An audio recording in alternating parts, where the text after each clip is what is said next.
All topics covered here are for conversational purposes only and do not constitute financial advice. Please contact us for advice on all matters discussed here from one of our professionals.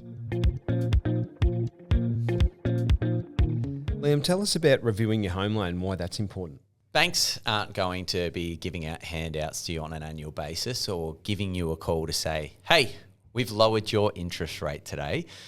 It's their profit that they're directly cutting. So something that we've adopted as part of our business that we offer as a free service, we're not charging any fees for it, and we've done this as long as the business has lasted, is we get in contact with the lenders to try and renegotiate the interest rate that you're already on. What a lot of people don't know is that to get a better interest rate, you don't have to refinance your loan to a different lender. You can actually try it with your bank first.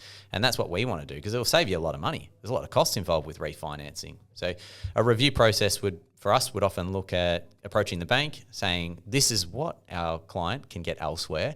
Go to the bank, renegotiate the interest rate, and then give that result to our client, saying we have either confirmed that you're on the most competitive rate that your bank can offer, which is still a good result. Yeah. It's made sure that they're kept accountable and transparent about how competitive they are, or we've renegotiated your interest rate and you have now saved 10 points on your home loan, which could save you $500 in interest per year, depending on the size of your loan. Perfect. Because I think people got to realise that the market changes. So you're doing this every 12 months. Correct. At M Group. Yep. So every 12 months, the market may have changed. We've just seen interest rates go up by the Reserve Bank last month. They're due to be looked at again next week. Yep. So I think the idea of looking at your rate, certainly, Liam, gone are the days where you'd sit on a home loan and just let it run for 10 years. Yeah.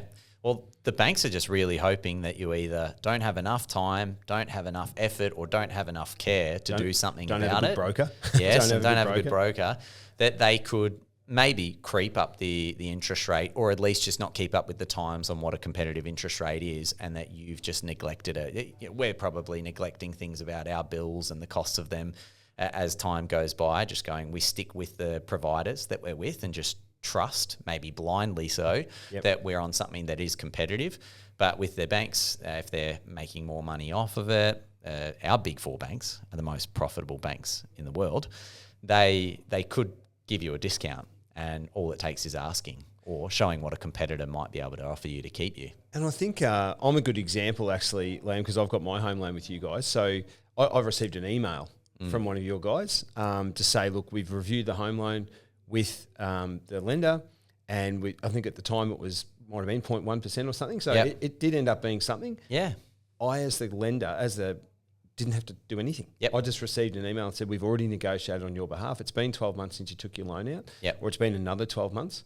So it was great. It was an awesome email to receive because I'm like, well, these guys are working in the background. I haven't paid them anything, and they're working for me to save me money. And you don't know what interest rates your bank could be offering or what competitors could be offering you as well. And that's just the gap that we want to bridge in between your knowledge versus our knowledge of what's going on in the market, and make sure that you're leveraging the expertise of people who work in it day in and day out. Absolutely. And not just blindly rely on your lender to be giving you something that's competitive. Because it can be as short as 12 months that your home loan isn't competitive. We're seeing less and less of that because people are more proactive, or brokers are more proactive. But for a lot of people who've been with their lender for 3 to 5 years, more often than not, they're not competitive. A lot of people are going to think that we want to refinance it to get a better interest rate. I don't think that's our first objective. We just want to keep people where they are because it's easier for our clients, but we want to make sure it's financially beneficial for them to say, not pay $800 in refinancing fees to go elsewhere, so long as it means that they don't save more than those costs by refinancing. So I think it's a good one. Like if you look at your Netflix bill every month, or you're one of these people that does look once a year at who your electricity provider is, here's a free hit, because the mortgage brokers at M Group are going to look at that for you and review that every year no matter what. Yeah, absolutely. Every year that the loan's with you guys, you're reviewing. And don't just rely on what Google or these different comparison sites might give you, because they're not going to tell you about your situation and what you qualify for, because ultimately each bank has its own eligibility criteria. And this happens more often than not. I'll have someone email me saying, what about this provider? And we say, well, you wouldn't actually qualify for them for reason X, Y, and Z. But at least with our review process, what we're doing is not just renegotiating that with the current lender, if it's not competitive, and we know that there are more competitive By a fair options, way. And it's going to save you an amount that justifies refinancing, we go through that process with you to now determine, can you qualify? And if you don't qualify, then now we've determined you're still on the most competitive rate that you can be offered for your personal situation. At least someone in the knowledge, in the industry, has looked at it for you every single 12 months of your loan. Yep, precisely. And that's what we do. Every 12 months, we're doing that with our clients. Great call, Liam. Yep. Thanks for your time.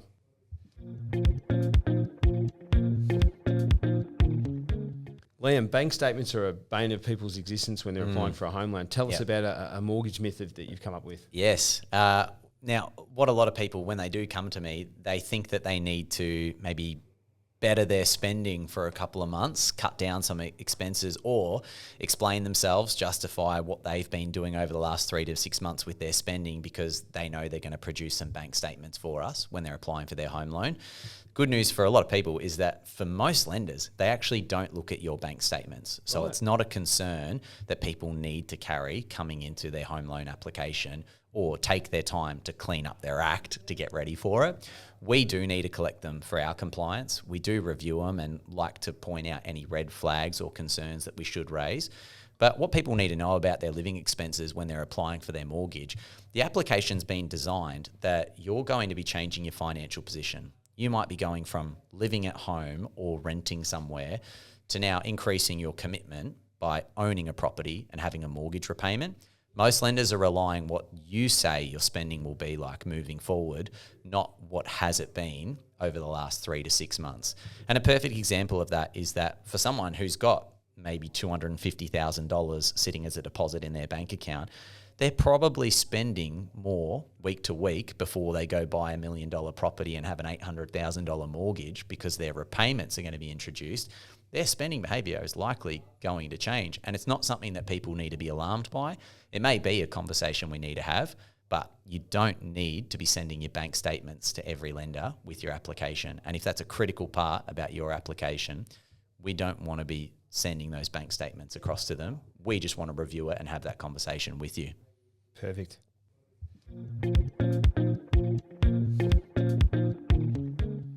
Liam, the topic of pre-approval is a big one for a lot of borrowers. Can you run us through some tips for pre-approval? Yeah, some things that I really want people to know about being pre-approved. Firstly, it's not essential in every scenario, but most people take it that it does really need to be something they need to go through when it goes to buying a property. Is that for peace of mind mainly? Yeah, for the borrower? It is. And I think that's a really fair comment, that if it is ultimately for your peace of mind and it's really going to change how you feel about your situation in offering on property, then you should absolutely do it. And I say that to all of my clients. But the things that I want people to know about their pre-approval that they often have questions about is that their pre-approval usually lasts about 3 months. Once that 3 months comes by, and if they haven't purchased a property, they either need to submit a brand new application or extend the same application with their lender. The other things that I like people to know is that it does tell them whether or not they're a good borrower or not, but it does not guarantee that they will get formal approval on their application. There's a couple of reasons for that. Sometimes banks don't fully assess their pre-approvals and they are just relying on the data to say everything stacks up. But maybe they look at the documents later when you go to get the formal approval and they don't agree on the same information. Or the parameters could change where interest rates have moved up and you're no longer pre-approved for the amount that you purchased for. The other things that are important is that because it's a pre-approval for you, it's about you only as a borrower. It doesn't tell the bank about the property that you intend to buy. So if you buy a property that is not suitable to the bank, they don't have to approve that finance, regardless of if you are a doctor earning $500,000 with $1 million in the bank. If you purchase a $2 million property that they say is an unacceptable security, they won't put a loan against that property. So a pre-approval is all about you, but the flip side of that is that the property itself actually needs to be acceptable to the bank too. Once you get to the actual loan application. Yeah, correct. And then that's the next interesting point is about you being that good borrower. If you do want to get pre-approval, ideally it is going to be a fully assessed pre-approval. Many lenders, if you're doing it by yourself and not using a broker, you might get an immediate pre-approval on submitting an application, which means they haven't actually looked at your documents or your data. It's just their computer says that based on the information you've provided, you are pre-approved. But we might find problems with that later on, whether it's related to your interpretation of the numbers or the policies that they are relying on for their assessment. So if it's important to your situation, we should be using a lender that does a fully assessed pre-approval when you want to get pre-approved. I suppose you only really want a pre-approval if you feel like you need it too. You know, you feel like you need that, so you may as well go through the proper process and get it done. Precisely. Properly. Yep. Great advice, Liam. Thank you. Thank you.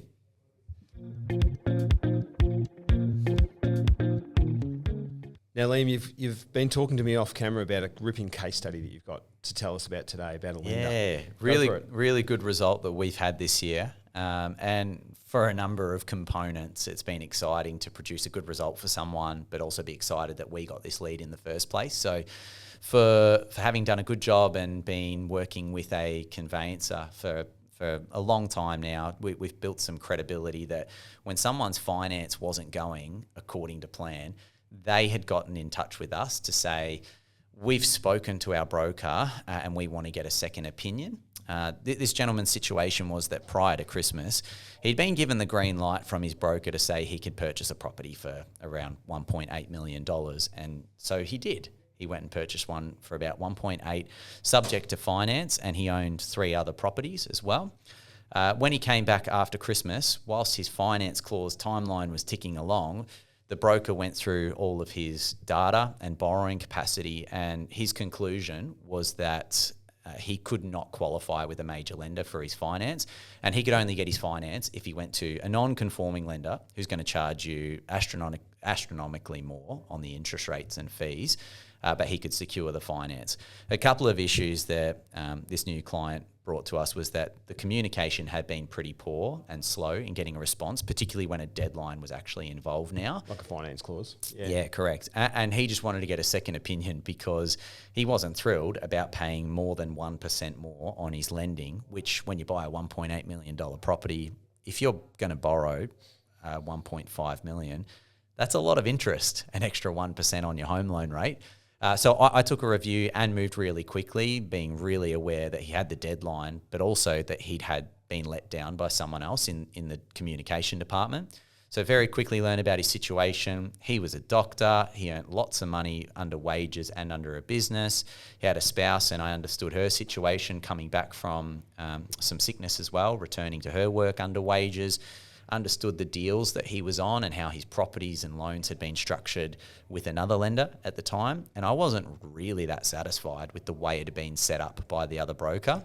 Fortunately, even with an extension to the finance clause, we came in and produced a much better result for him, where over $4 million of lending, we dropped all of his interest rates. So not only did he not have to go to one of these more expensive lenders for the new property, we actually qualified for a major lender and dropped all the interest rates on all his existing lending. Not only just on the property that he is buying, yes, but on the rest of his property as well. Correct. And because of his profession, being a medical professional, I restructured his lending in a more appropriate way where he didn't have properties cross-secured to one another, which is how it had been set up, which I'm not sure of the original purpose or conversation that took place, but the way I explained it to him, he understood that it wasn't beneficial and that we could help fix that up.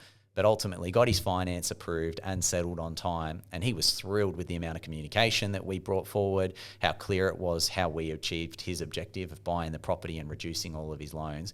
And he's already a referrer of our business through his colleagues and family. There's no better way to get a pat on the back, Liam, than to get a referral from that client to another client. So Well done. Exactly. Thank you. You've been listening to the FS360 podcast. Financial Security 360 is at the centre of what we do. If you'd like to speak to one of our professionals about a range of individual and business needs, give us a call.